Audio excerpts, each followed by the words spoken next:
안녕하세요. 저는 지금 10년째 온라인에서 아동복 관련 사업을 하고 있는 40대 초반의 아이 엄마입니다.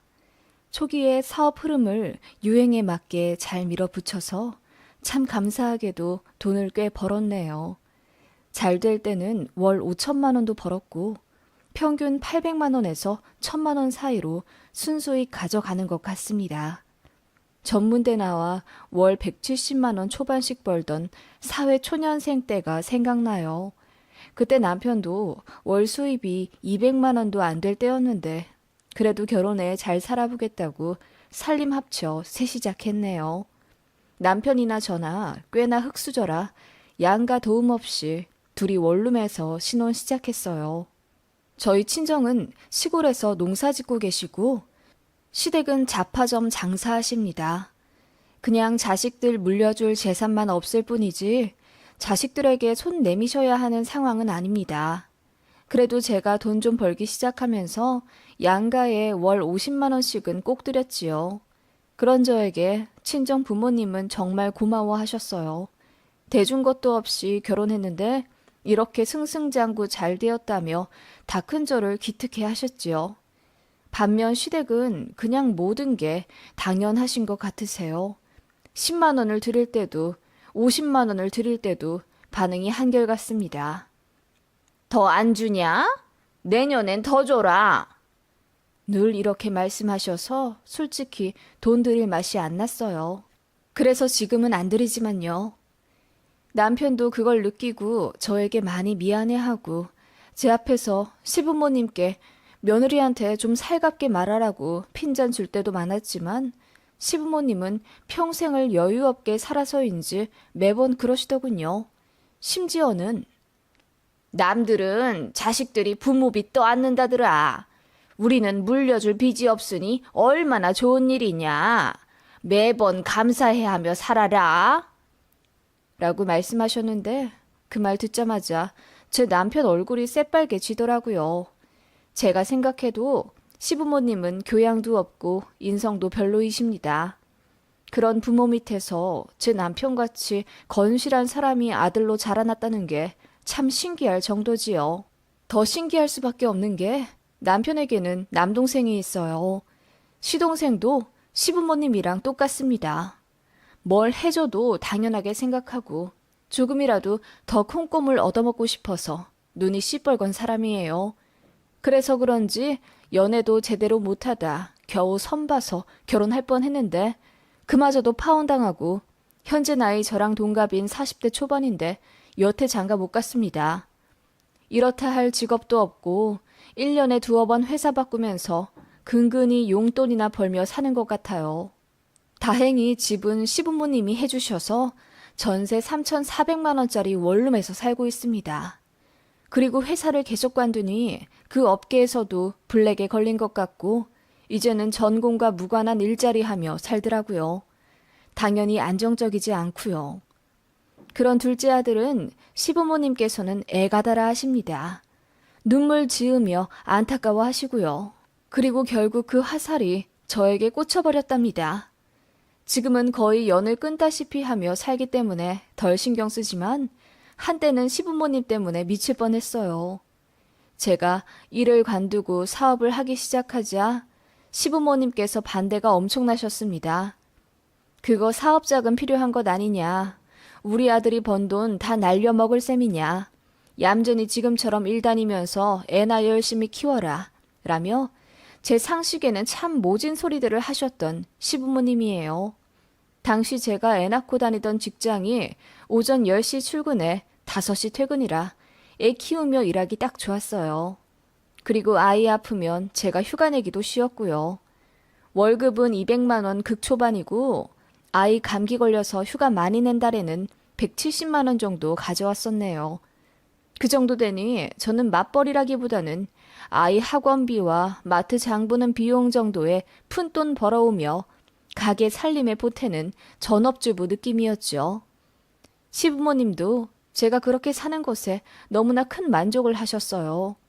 늦게 출근하고 빨리 퇴근하니 상대적으로 바쁜 남편보다 집안일도 더 하고 아이도 안정적으로 케어하면서 돈도 버니 얼마나 며느리감으로 좋으셨겠어요.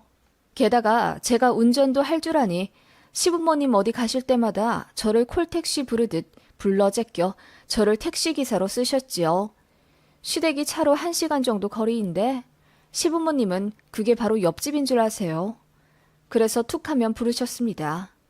왕래도 잦아 저희 부부 일도 세세히 다 아시고 또 알고 싶어 하셨어요. 시부모님 두 분 사이가 별로 안 좋으셔서 어머님은 아들내외가 어떻게 사는지가 인생에서 가장 큰 관심사셨습니다. 그러면서 며느리인 저한테 복양도 받길 원하셨고요. 솔직히 말해 이런 시댁인 줄 알았으면 정말 결혼 안 했습니다. 결혼해 살면서 시댁이라는 사람들이 제 삶에 너무 큰 영향을 미치더라고요. 저는 제가 그렇게 못난 엄마, 못난 아내라고 생각하지 않습니다. 어쨌든 근무 시간이 남편보다 적으니 뒷바라지도 성실히 했어요. 남편이 일찍 나가고 늦게 퇴근하기 때문에 제가 밥, 빨래, 청소, 아이들 돌보고 교육시키는 것까지 도맡아 했고 저 덕분에 남편은 일에 집중하기가 쉬웠지요. 어머님도 그래서 안심이 되셨을 거예요. 맞벌이 부부라면 응당 남편들도 고생을 하는데 어머님 보시기에 며느리는 돈도 벌면서 시부모도 챙기고 손주들도 거의 며느리 혼자 다 보며 당신 아들 옷 빨래해서 단정히 입히고 아침마다 밥 해먹여 보내니 얼마나 좋으시겠어요. 하지만 저는 싫었습니다. 그렇게 두 아이나 키우며 결혼 생활 7년째 했을 때 제 마음에 큰 불씨가 생겼어요. 제 이름으로 사업 한번 해보고 싶다는 열망이 사로잡혔고 남편에게 일을 관두고 싶다고 했지요. 남편은 흔쾌히 허락했어요. 사업 자금도 500만 원 남짓이라 큰 부담이 없었고 남편 직장에 남는 사무실이 하나 있어서 거길 창고로 쓰게 해주겠다며 저를 밀어주었지요. 게다가 작은 애는 아직 유치원생이지만 큰 애는 초등학교도 들어갔고 혼자 학원도 다닐 수 있었기에 엄마 손이 덜 필요하게 되더라고요. 마음 먹었을 때 도전해보자 싶어서 큰 마음 먹고 퇴사하고 바로 사업 시작했습니다. 시댁에는 굳이 알리지 않았어요. 가뜩이나 잔 걱정 많은 시부모님, 특히 시어머니가 잔소리가 심해서 제가 퇴사했다고 하면 돈은 어떻게 충당할 생각이냐, 애들한테도 돈이 많이 들어가는데 어떻게 하려고 그러냐, 우리도 점점 늙어가서 용돈 더 받아야 하는데 그거 다 감당할 수 있겠냐 등등 반협박을 하실 게 분명했어요. 그래서 거의 몰래 시작했는데 어머님이 병원 간다고 저더러 데려다 달라 요청하신 날 사업하는 걸 들켰네요. 노트북으로 할 일이 많아 카페에서 일 처리하고 있는데 시어머니 전화가 왔어요. 애미야, 나 무릎이 시큰거려서 병원에 좀 가려고 한다. 늘 가던 데 말고 다른 지역에 용하다는 의사한테 가고 싶구나. 우리 옆집 할망구가 알려준 곳이 있어. 토요일 아침 10시에 나 좀 데리러 오너라. 아, 어머님 어쩌죠? 제가 토요일에 일이 있어서 병원에 못 모셔다 드릴 것 같은데요. 도련님한테 말씀해 보세요. 뭐? 네가 주말에 무슨 일이 있다고? 그리고 지금 이 소리는 뭐냐? 너 밖에 나와 있니? 지금 일할 시간 아니냐? 아, 그게요. 제가 조금 머뭇거리다 어머님께 모든 사실을 알렸습니다. 그랬더니 어머님이 쩌렁쩌렁하게 소리를 지르며 저더러 어리석은 짓을 했다고 화를 내시더라고요. 그리고는 당장 전 직장에 전화해서 싹싹 빌고 받아달라 해라. 사업하던 거 당장 관둬라. 설득하시더군요. 제가 이미 늦었고 저도 나름대로 생각이 있어 추진한 일이라고 하니 어머님이 한숨을 푹 내쉬며 얼마나 잘 되나 보자. 너 우리 아들 돈 1원이라도 손해보게 했다간 내가 가만두나 보자. 라고 하시더군요. 그 말에 정말 힘이 쭉 빠질 정도로 상처를 받았네요. 시부모님이 아무리 무뚝뚝하시고 감정 표현이 서툴다 해도 그래도 제가 그간 해드린 것에 고마워는 하실 줄 알았어요. 그리고 늘 저를 딸이라 하셨기 때문에 귀찮아도 봉양해드렸던 건데 결국 며느리는 며느리더군요. 그날 저는 남편이랑 무지하게 싸웠더랬죠. 싸웠다기보다는 일종의 선전포고를 한 셈이에요. 다신 시댁의 전처럼 사근사근하게 굴지 않겠다고요. 남편도 알겠다 하며 이해하더군요. 미안하다는 사과까지 받았고요. 어머님은 본인이 뱉은 말이 있어서 그런지 저에게 한동안 연락 안 하시더라고요. 당신께서 병원이며 맡으며 오갈 때마다 저를 부려먹으셨고 제가 늘 반찬이며 과일을 사다 드리고 심부름도 다 해드렸기 때문에 제가 없으면 참 불편하실 거예요. 그래도 안 하시더군요. 진짜 다행이라고 생각했어요. 그렇게 저는 맨 땅에 헤딩을 하며 그야말로 피똥을 싸면서 사업을 키웠어요. 그렇게 3년 정도 되었을 때 어느 정도 안정화가 되어 월 수익 고정으로 1,000만 원 전후로 벌게 되었죠. 그쯤 되었을 때 시어머니도 저에게 먼저 연락을 하시더군요. 저도 그냥 좋은 게 좋은 거라고 어른이 먼저 손 내민 걸 받아들였고요.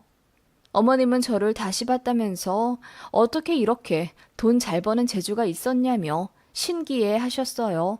그리고는 힘든 일 있으면 말하라 하시는데 참 눈물나게 감사하더군요. 저랑 거의 연락 안 했던 3년 동안 어머님도 많이 뉘우치셨구나 생각했어요. 그래서 저도 마음이 누그러지더군요. 그런데 정말 상상도 못할 일이 벌어진 거죠. 양가 용돈 50만 원씩 올려드리자 시어머니가 저에게 전화하셔서는 도대체 얼마를 벌길래 50만 원씩 턱턱 보내주는 거냐? 내년에 집도 이사 간다면서? 아들한테 얘기 다 들었다. 라고 하시더라고요. 저는 시부모님한테는 제가 버는 돈 절대 정확하게 말씀드리기 싫었어요. 사람 나름이라고 시부모님은 계속 바라기만 하실 분들 같았거든요. 그래서 그냥 회사원들보다 조금 더 버는 정도라고 두리뭉술하게 말했더니 나는 너를 딸같이 생각했는데 너는 아직도 내가 남이냐? 너희 부모님한테도 그렇게 얼마 번다고 얘기 안 했니? 어쩜 그렇게 선을 딱딱 긋고 그러니? 내가 너무 서운해서 아주 눈물이 날 지경이다. 라며 화를 내시더군요. 그러더니 자식들 주머니 사정을 알아야 본인이 도와주든 말든 해야 한다며 횡설수설 하시더니 제가 얼마 버는지 꼭 알아야겠답니다. 그즈음 여름 성수기 철이라 매출이 많이 늘어서 5천만 원도 벌 때였어요. 절대 사실 그대로 이야기하기 싫었지요. 그래서 대충 많이 벌면 1,000만 원 정도고 더 궁금해하지 마셔라. 사업이라는 게 원래 잘 될 때가 있으면 못 될 때도 있다. 다음 달엔 얼마 벌지 아무도 모르는 거라고 어머님을 달래드렸습니다. 그런데 어머님은 제가 1,000만 원 이야기한 것에 엄청 놀라신 듯 하더군요. 잘 버니 좋다며 이왕이면 여유 없는 시댁에 돈 조금 더 써달라는 부탁과 함께 끊으셨습니다. 그 얘기 들으니 사실대로 이야기 안 하길 잘했다 싶더군요. 그런데 문제는 예상외의 곳에서 터졌습니다. 어머님이 제 남편에게 애들 엄마가 5월에 세금을 얼마나 냈냐고 물어보셨다더군요. 지금 생각하면 그거 시동생이 코치해준 대로 물어보신 듯 하고요. 제 남편은 아무것도 모르고 사실대로 얼마 냈다고 했고요. 그걸로 제가 얼마 정도 버는지 시동생과 추측을 한 모양입니다. 제가 달에 1,000만 원 훨씬 이상 버는 걸 알게 된 시어머니가 분노에 가득 차 저에게 찾아오셨습니다. 너 1,000만 원 훨씬 넘게 벌지? 우리 작은 아들이 그러는데 한 달에 3천만 원은 넘게 벌 것 같다고 하던데? 그리고는 제가 사실대로 이야기하지 않아 너무 서운하다며 우시더군요. 저는 저대로 열이 받아 어머님, 제 남편에게 세금 떠보듯이 물어봐서 기어코 알아내신 어머님께도 저는 서운한데요. 사실대로 이야기하지 않은 건 저도 나름대로의 이유가 있는 거예요. 라고 했더니 어머님이 아무 말 못하시더군요. 그렇게 포기하시는 줄 알았는데 도련님이 진짜 끈질기더군요. 제 사업체를 뒤에서 조사를 했나 보더군요. 어디서 제 매출 추정액을 뽑아가지고 지 엄마를 드렸더라고요. 거기는 제가 월 5천만 원까지도 찍힌 금액이 있었어요. 시어머니가 그 종이 한 장 달랑달랑 들고 와서는 며느리가 이렇게 능력 있을 줄 몰랐다면서 동네방네 자랑했으니 책임지라 하시더군요. 어쩔 거야. 다들 나보고 부럽다고 하는데 아파트라도 전세로 좀 뽑아줘야겠네. 물론 농담이다. 나는 바라는 거 하나도 없어. 알지? 라고 하는데 어찌나 소름 돋던지요. 그러더니 제 손을 붙잡고 하는 말이 가관이었습니다. 나는 정말 바랄 것 없다. 우리야 다 늙어서 이제 죽을 날만 기다리지만 네 남편 동생은 얘기가 다르지. 너도 알다시피 네 시동생이 여태 자리도 못 잡고 색시도 없이 힘들게 살아가잖니. 나로서는 정말 우리 막내가 눈에 밟혀서 죽지도 못하는 거야. 어머님은 그렇게 펑펑 우시며 제 앞에서 또 도련님 얘기를 하더군요. 뭐가 그렇게 불쌍하다는 건지도 모르겠더군요. 본인이 게을러서 일 안 하고 성격 이상해서 여자도 못 만나는 건데 어머님은 그렇게 여자들이 여우 같다는 험담, 세상이 아들을 알아주지 않는다는 착각에 빠져 저에게 하소연하셨습니다. 아무튼 어머님이 그렇게 또 도련님 얘기를 시작하니 뭐 돈백 쥐어달라는 뜻인가 싶어서 남편이랑 상의해보겠다고 하며 차갑게 내보내려니 어머님이 급하게 잡더군요. 그게 아니다. 아니, 너도 알겠지만 애들 키우며 사업 꾸리는 게 얼마나 힘들어. 예전에 일 다니면서 새아가니가 집안일을 하고 애들 키우고 다 했잖니. 그때 내가 마음이 얼마나 아팠다고.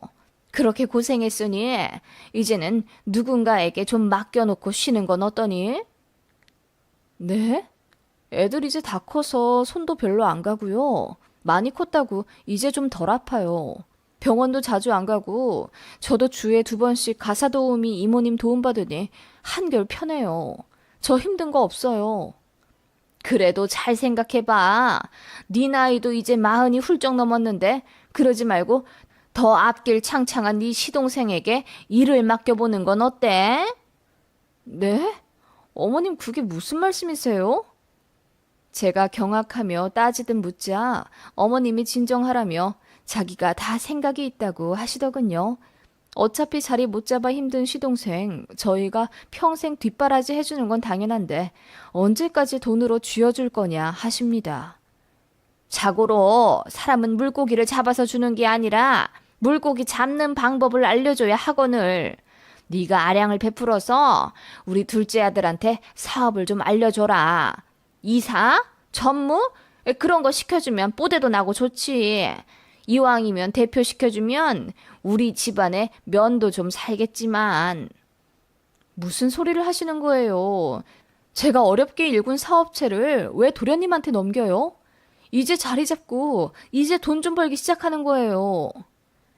그 말에 시어머니가 놀라 저를 진정시키려 애쓰더군요. 알지. 네가 얼마나 고생했는지 알지.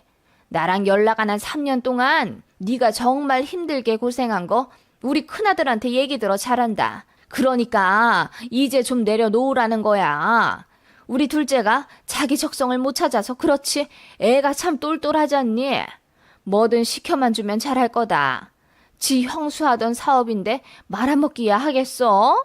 물론 우리 새아가가 옆에서 코치를 좀 시켜주면. 어머님, 진짜 무슨 말씀 하시는 거예요? 말이 되는 소리를 하세요. 제가 듣다 못해 소리를 지르니 어머님 얼굴이 하얗게 질리더군요. 그러더니 예상대로 제가 돈을 많이 벌어 시부모 무시한다며 엄청 기분 나빠 하시더군요. 그러거나 말거나 저도 어머님한테 정이 다 떨어지더군요. 그래서 앞뒤 생각 안 하고 질렀습니다. 어머님, 자꾸 딸 같다 하시는데 진짜 딸 같으면 이런 얘기나 하시겠어요? 그동안 만만한 며느리 부려먹고 사업한다 무시할 땐 언제고 이제 와 일 잘 풀리니 그것마저도 빼앗아 가려 하세요? 빼앗다니? 너는 네 시동생 잘 되는 게 배 아프더냐? 같이 잘 되면 좋은 거지. 같이 잘 되긴 뭐가 잘 돼요. 도련님이 아직도 직장 제대로 안 다니고 장가도 못 간 건 다 도련님 능력인 거죠. 여태 자리 못 잡은 사람이 대표직 달면 새 사람 돼요? 제가 뭐하러 무능력한 사람한테 제일 맡기겠어요? 다 같이 잘 되는 게 아니라 다 같이 골로 가는 거죠. 제가 처음으로 소리를 지르며 바락바락 대들자 어머님이 뒤로 넘어가시더군요. 그러거나 말거나 저도 하고 싶은 말 다 했습니다. 제가 얼마 버는지 말 안 해서 서운하다고 하셨죠? 이래서 안 알려드린 겁니다. 이래서 밑도 끝도 없이 바라기만 하고 누울 자리 있으면 발부터 뻗고 보는 시댁이라서요. 그래도 그건 남편 가족이라 잘해드렸어요. 근데 그거 아시죠? 저도 남편이랑 이혼하면 어머님이랑 아예 남되는 거. 어머님이랑 저는 그런 사이라고요. 자꾸 딸 같은 소리해서 징그러웠어요. 그렇게 다 내질러버리니 속이 시원하더군요. 어머님은 입술까지 덜덜 떨며 저에게 질리신 듯 하고요. 그러더니 아들한테 다 잃어버리겠다고 오열하시며 가시길래 그러세요. 첫째 아들도 이혼남 만들어서 아들 둘 다 끼고 사심 딱이겠네요. 라고 했더니 움찔하시며 나가시더군요. 그렇게 어머님이랑 끝냈습니다. 그날 이후로는 어머님도 저에게 연락 안 하시고 저도 연락 안 해요. 남편에게 어머님한테 연락 안 왔냐고 하니 아무것도 모르는 얼굴로 무슨 일이 있냐 하네요. 사업체를 시동생 물려달라 하시길래 쓴소리 한번 했다고 했더니 남편이 얼굴 붉히며 미안하다고만 합니다. 돈도 안 보냈어요. 남편이 알아서 보내든지 말든지 할 겁니다. 전처럼 10만 원으로 줄여 보내는 것 같더라고요. 더 이야기하지 않았어요. 그냥 이대로 잠잠히 흘러가는 지금이 좋을 뿐입니다.